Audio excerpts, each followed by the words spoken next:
Suppose we have two variables, x and y, two random variables.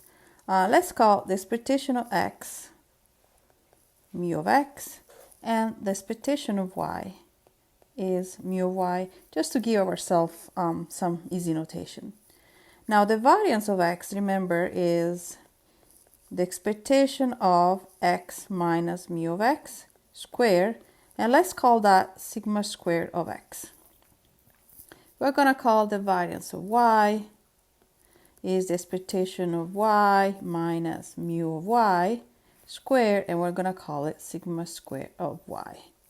And let's, again for notation, define the covariance between x and y as the expectation of x minus mu of x times y minus mu of y, and for notation we're going to call sigma x and y. So now we're interested in the variable x plus y. In particular, what is the expectation of x plus y? We know that the expectation is a linear operator, so this is going to be e of x plus e of y, which is also equal to mu of x plus mu of y. What we're really interested is in the variance of x plus y. So what is that equal? Well, by the definition of the variance, this is the expectation of the variables itself minus its expectations, everything squared. So what is that? Is the expectation of x plus y minus e of x minus e of y squared. So this is the expectation of x plus y, and we use the notation that we have above, minus mu of x minus mu of y squared. Now I'm going to just group this in something that's a little easier to think about. It is x minus mu of x plus y minus mu of y, everything squared. Now I just have to solve the squared. So this is still the expectation of x minus mu, this was minus mu of x, minus mu of x squared, plus the square of the second, so it's y minus mu of y squared, plus 2 times x minus mu of x times y minus mu of y. So here, in this part here, I could not take the expectation in because I had the square, right?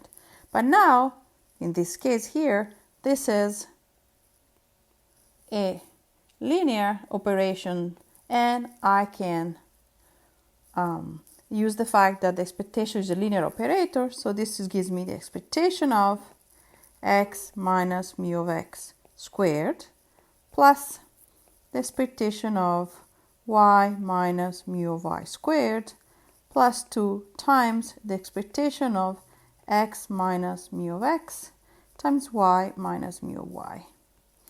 But what are those things are equal to is exactly sigma square of x, as we define it up here, plus sigma square of y plus 2 times the covariance of x and y that we call sigma xy.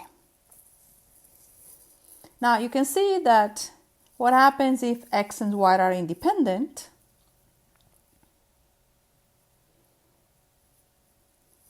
So we just proved that the variance of x plus y is equal to the variance of x plus the variance of y plus 2 times, let's call it the covariance between x and y. So if x and y are independent, then we know that the covariance, which we call sigma xy, is equal to 0.